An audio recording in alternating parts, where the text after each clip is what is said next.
bahwa pedang malaikat milik Andika itu bukan pedang sembarangan.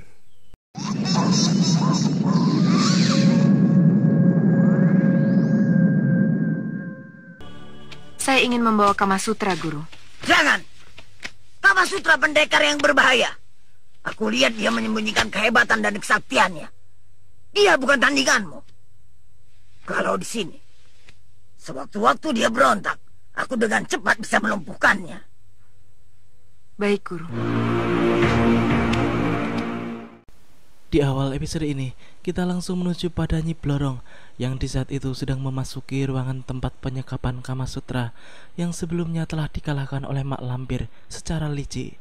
Memang benar kata Mak Lampir kalau Kamasutra menyembunyikan ilmu-ilmu hebatnya karena ia tahu bahwa pemuda itu memiliki ilmu-ilmu simpanan yang sulit untuk dikalahkan, apalagi terhadap para anak buahnya, dan mungkin Nyi Blorong sendiri telah tewas jika tidak diselamatkan oleh gurunya ketika hendak dihantam oleh ajian pamungkas Kamasutra.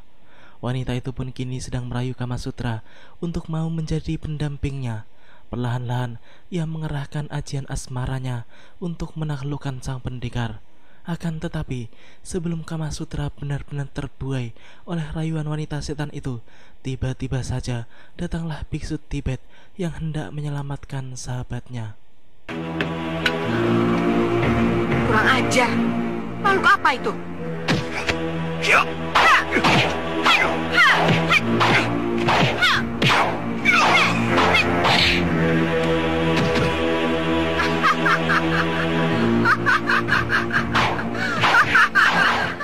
Baru bisa menyerangkan satu pukulan saja, Nyi Blorong sudah merasa sangat senang dan sombong. Kini ia tertawa keras sambil mengerahkan tenaga dalamnya untuk melumpuhkan sang biksu. Namun hal itu ternyata tidak mudah karena biksu Tibet tersebut langsung menahan serangannya dengan mengeluarkan tenaga dalam yang sempurna. Hal itu tentu saja mampu meredam suara tawa Nyi Blorong yang memekakkan telinga. Namun Nyi Blorong pun kini juga mengerahkan aji bayang-bayang untuk mendekati sang biksu guna menyerangnya dari jarak dekat. Murid Mak Lampir itu pun mencoba untuk memukul biksu Tibet dan kemudian mencabut pedang yang dibawanya. Namun sesuatu di luar dugaan pun terjadi.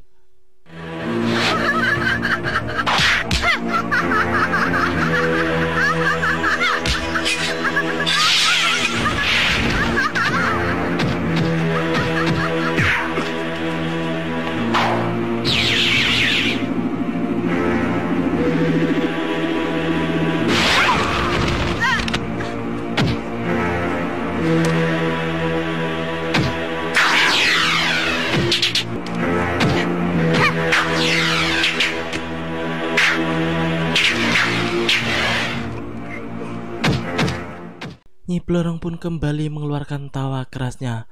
Hal itu dilakukan untuk memecah konsentrasi sang biksu. Akan tetapi, biksu Tibet tetap konsentrasi penuh untuk mengerahkan seluruh tenaga dalamnya guna melawan suara tawa jelek tersebut. Ia pun kemudian kembali menggunakan ilmu tangan dewanya guna membangkitkan pedang malaikat, dan hasilnya pun luar biasa, di mana pusaka sakti itu kembali menunjukkan kehebatannya untuk menolong tuannya yang sedang dalam keadaan terjepit.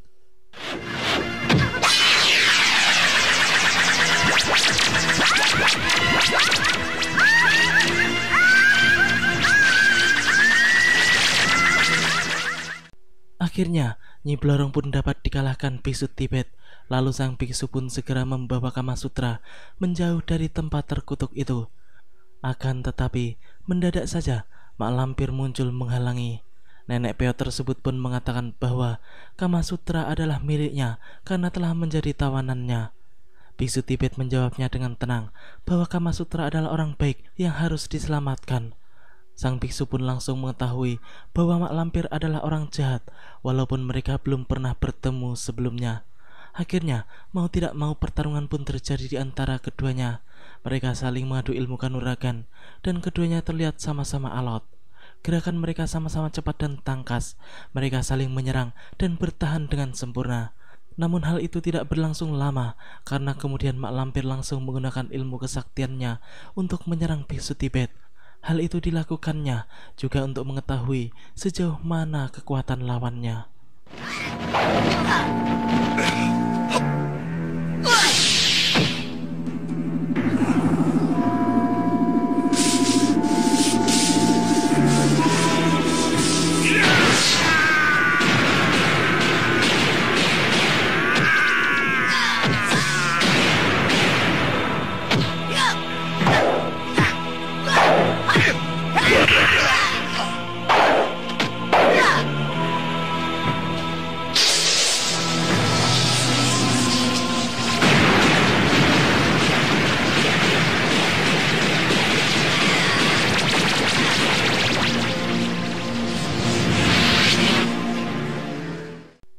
Kini pertarungan tingkat tinggi dan saling mengadu ajian hebat pun terjadi. Ternyata biksu Tibet benar-benar bukanlah manusia sembarangan. Kesaktiannya sulit untuk diukur. Bahkan mak lampir yang mengerahkan salah satu ilmu pamungkas yang dipadukan dengan kehebatan tongkat saktinya pun belum mampu menjatuhkan sang biksu. Kini dua senjata mereka pun saling beradu di udara dan saling mendesak satu sama lain, dan keduanya pun masih berimbang.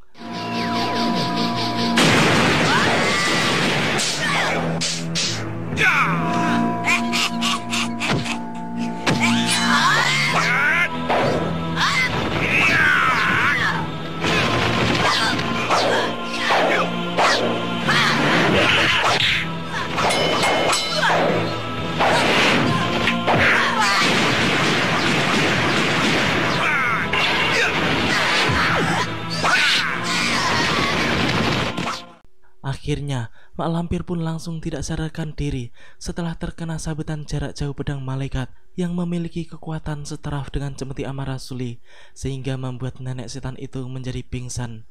Biksu Tibet pun langsung membawa pergi Kamasutra setelah mengalahkan mak lampir. Ternyata, sang biksu membawa pemuda itu menuju pada tabib kenalan Kamasutra yang pernah menyembuhkannya beberapa waktu lalu. Setelah memeriksa keadaan kawannya itu, sang tabib pun kemudian meminta bantuan kepada sang biksu untuk membantunya. Terima kasih Tuan Tabib. Saya akan membuat ramuan obat-obatan untuk menyembuhkan luka dalamnya. Baik Tuan Tabib.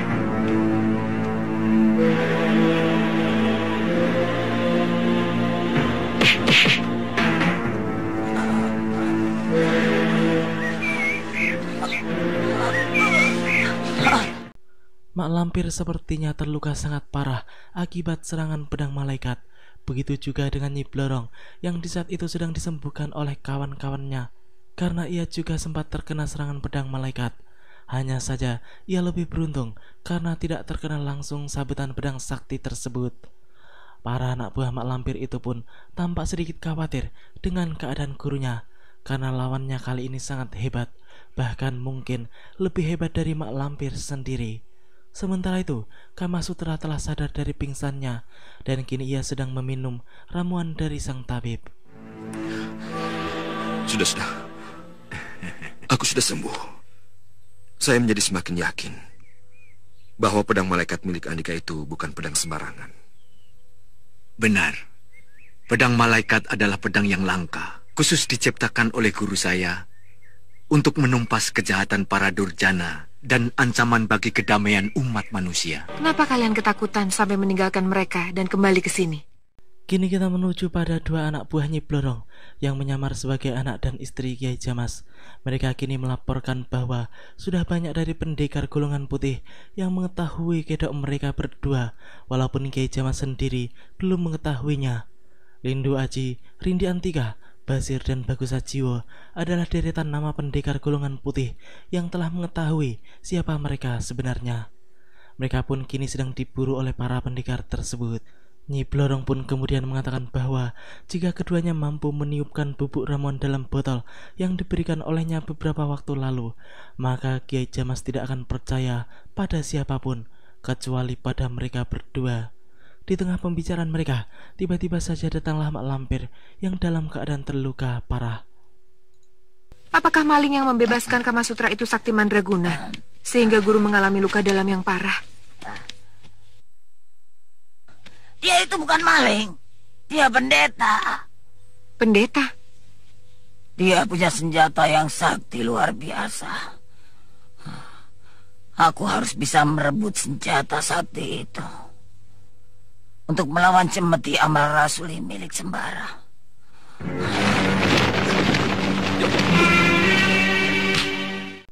Di sisi lain, tampak Kamasutra yang sedang melatih jurus-jurus pedang malaikat yang telah diajarkan oleh biksu beberapa waktu lalu.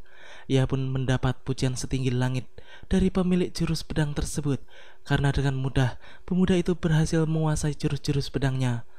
Dengan sabar, biksu Tibet pun terus berusaha membenahi kesalahan-kesalahan penggunaan tenaga dalam Kamasutra yang dianggapnya masih belum sempurna. Setelah itu, pemuda itu kembali memperagakan ilmu pedang yang telah dikuasainya dengan sempurna itu, Dan hal tersebut membuat sang biksu puas karena kini Kamasutra telah sempurna menguasai ilmu pedang yang telah diberikan olehnya. Tidak hanya biksu saja, namun tabib kawan Kamasutra itu juga terlihat begitu kagum dengan kepandaian ilmu Kamasutra saat ini.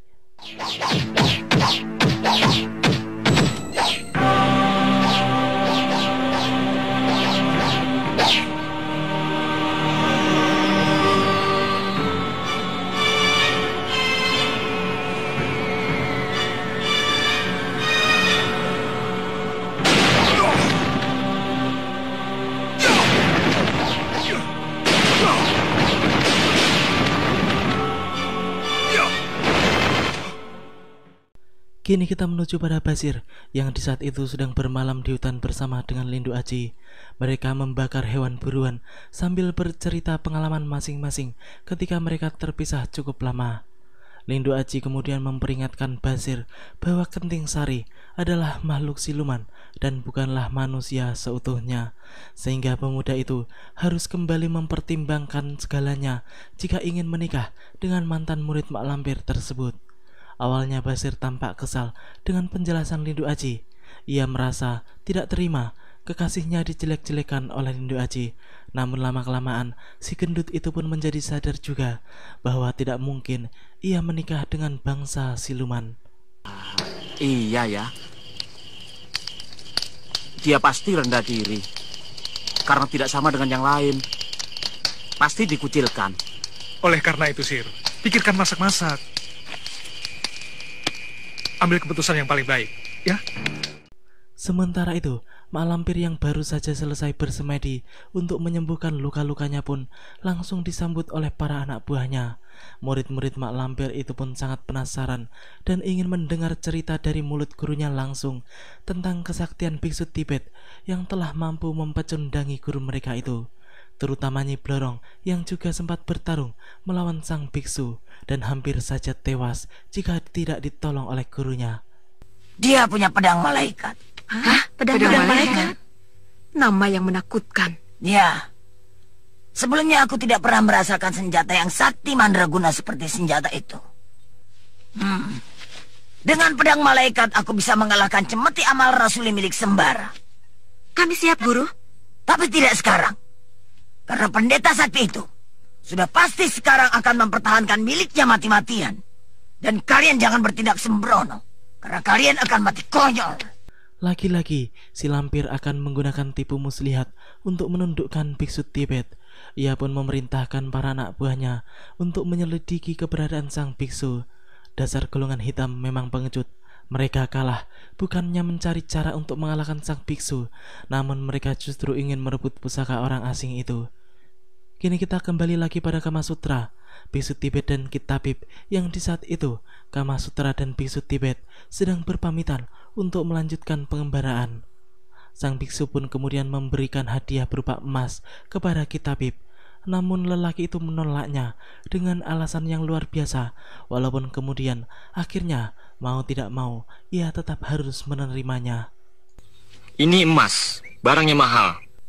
Pak Pendeta lebih membutuhkannya daripada saya. Saya masih menyimpan yang lainnya. Semoga ini berguna untuk Tuan Tabib. Baiklah, saya terima. Terima kasih. Kalau aku cedera lagi, aku akan datang lagi ke sini dan mencari kamu. Aku malah senang kalau kamu sering datang kemari. Tapi dalam keadaan sehat. Yuk. Kita bisa menghadapinya bersama-sama. Kini kita menuju pada Nyi Blorong yang di saat itu hendak bersiap untuk kembali merayu Santalima agar jatuh ke tangannya. Ia tampak begitu yakin jika pemuda itu masih dapat ditundukkannya, sebab si mata malaikat masih belum mengetahui siapa dirinya sebenarnya.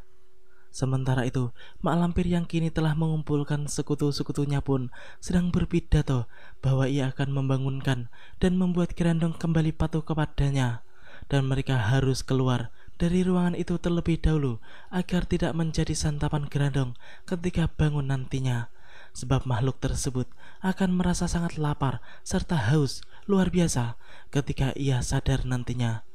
Setelah semuanya keluar, mak lampir pun kemudian menggunakan sebuah alat untuk membangunkan Grandong. Dan setelah kesadarannya pulih, makhluk itu pun segera menyerang mak lampir dengan ganas.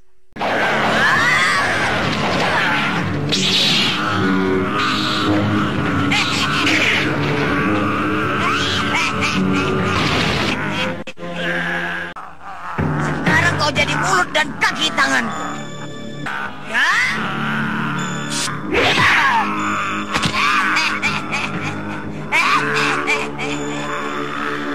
Sakit Grandong, makanya jangan suka melawan aku. Sekarang keluarlah. Hilang. Pingsan atau mati? Tidak. Tidak mungkin mak lampir membunuh si Grandong. Tanpa si Grandong, mak lampir tidak bisa mengalahkan raja-raja tanah Jawa. Sepertinya Grandong kini benar-benar telah pulih dan kembali menurut pada mak lampir. Makhluk itu pun langsung keluar ruangan dan memangsa salah seorang penjaga istana. Murid-murid mak lampir itu pun kemudian saling berdebat tentang Grandong. Ki Gedeng alias Kobar tampaknya tidak sependapat dengan murid-murid mak lampir yang lainnya. Bahkan mereka pun kemudian justru bertarung satu sama lain guna membuktikan siapa di antara mereka yang lebih tangguh.